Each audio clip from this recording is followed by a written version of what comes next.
Hello friends, welcome to सत्व education. तो आज यहाँ पे हम देखने वाले हैं एक्सरसाइज नंबर 5.2 का सेकंड नंबर का क्वेश्चन, जिसमें हमारे पास दो एग्जांपल्स हैं। जो कि फर्स्ट में हमें बोला, जिसमें क्वेश्चन नंबर 2 में हमें बोला गया है choose the correct choice in the following and justify. तो हमें दो सिचुएशन यहाँ भी दी गई है, उसमें से क्या है, हर एक क्वेश्चन के चार हमें आंसर दिए गए हैं। तो हमें क्या करना है, क्वेश्चन सॉल्व करना है और चार ऑप्शन में से हमें उसे आंसर देना है, उसे जस्टिफाई करना है। ठीक है, तो चलिए हम चलते हैं फर्स्ट नंबर के एग्जांपल पे, जिसमें हमें बोला गया है कि 13th टर्म ऑफ एपी। तो हमें क्या फाइंड करना है, देखिए 13th टर्म ऑफ एपी, यहाँ पे एक अरिथमेटिक प्रोग्रेशन सीरीज दी गई है 10, 7, 4। ठीक है, तो सीरीज क्या है 10, 7 एंड 4। तो हमें क्या करना है, उसकी कौन सी टर्म फाइंड करनी है, 30th टर्म। ठीक है, 30वीं टर्म हमें फाइंड करनी है, यानी कि हमें क्या फाइंड करना है, A30 फाइंड करना है। तो हम यहाँ पे ए एन जो हमारा है nth टर्म का equation a n equals to a plus n minus one into d वाला फॉर्मूला यहाँ पे यूज़ करेंगे, जिसमें हमें किसकी ज़रूरत पड़ेगी, फर्स्ट ऑफ ऑल ए की। तो ए क्या है, हमारी first term arithmetic progression series हमारे पास दी गई है 10, 7, 4। तो फर्स्ट टर्म हमारी क्या हो जाएगी, 10 हो जाएगी, जो कि हो गई ए। ठीक है, दूसरी चीज़ क्या चाहिए, एन यानी कि नंबर ऑफ टर्म्स, जो भी नंबर ऑफ टर्म्स हमें फाइंड करने को बोली गई है। तो यहाँ पे हमें 13th नंबर की, तो ये हो जाएगी n इक्वल्स टू 30। ठीक है, तो ये 30 हो क्या हो गया, n हो गया हमारा।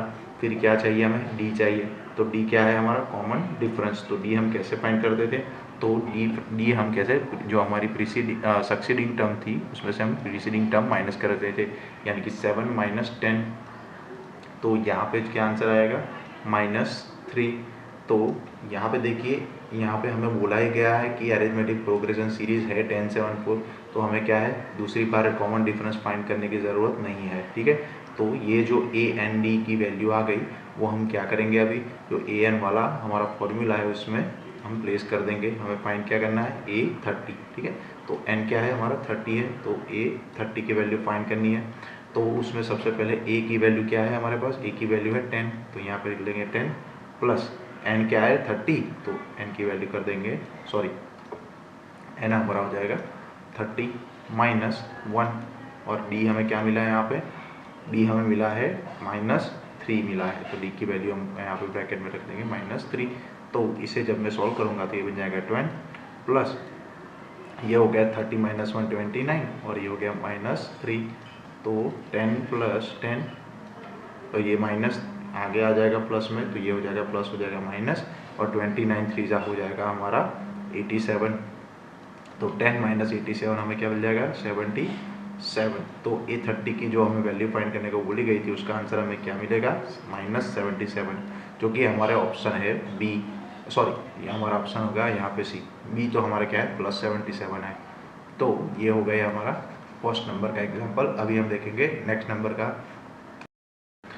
तो यहाँ सेकंड नंबर के एग्जाम्पल में भी हमें क्या बोला गया है, 11th टर्म ऑफ एपी। तो हमें यहाँ पे एक सीरीज दी गई है अरिथमेटिक प्रोग्रेशन सीरीज, जो कि है -3 -1/2 2। ठीक है, तो ये सीरीज दी गई है, उसकी हमें कौन सी 11th टर्म फाइंड करनी है, यानी कि A11 की वैल्यू फाइंड करनी है। तो यहाँ पे भी हम कौन सा फॉर्मूला यूज़ करेंगे, equation an equals to a plus n minus y. तो उसके लिए हमें क्या चाहिए, a। तो a हमारा क्या हो जाएगा, सीरीज का जो फर्स्ट टर्म होती है हमारी, वो हो जाएगा हमारा a, यानी कि -3। फिर क्या चाहिए, हमें n चाहिए। n तो क्या हो जाएगी, नंबर ऑफ टर्म जो हमें फाइंड करनी है। तो यहाँ पे हमें 11th टर्म फाइंड करने को बोली है, तो n हमारा क्या हो जाएगा, 11 हो जाएगा। और हमें बोला गया है यहाँ पे और क्या हमें ज़रूरत पड़ने वाली, डी। तो डी हम कैसे फाइंड करते थे, तो जो हमारी सक्सीडिंग टर्म है, यानी कि -1/2, उसमें से हम क्या करेंगे, -3 को माइनस करेंगे। तो देखिए ये क्या हो जाएगी, -1/2 प्लस 3। तो जब आप इसे सॉल्व करेंगे तो ये हमें मिल जाएगा 5/2। तो डी की वैल्यू आपकी क्या हो जाएगी, 5/2। तो अभी ये ए एन और डी की जो वैल्यू हमें मिली है, उसे हम क्या करेंगे, ए एन, यानी कि हमें ए एन, यानी यहाँ पे क्या है 11, तो A11 इक्वल्स टू ए की वैल्यू हमें मिली है -3 प्लस एन हमारे पास क्या है 11 -1, और डी की वैल्यू मिली है 5/2।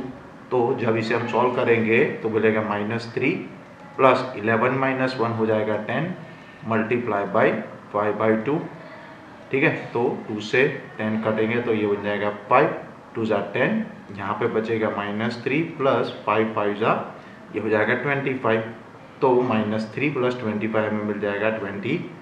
तो A11 यानी कि 11th टर्म जो है हमारी, जो AP हमें दी गई है -3 -1/2 और 2, उसकी 11th टर्म हमें क्या मिलेगी 22, जो कि हमारे ऑप्शन है, ऑप्शन का नंबर है बी, ऑप्शन बी 22। तो ये हो गया आपका क्वेश्चन 2 का बोथ एग्जाम्पल यहाँ पे कंप्लीट हो गए, ठीक है। अभी हम देखेंगे क्वेश्चन नंबर 3।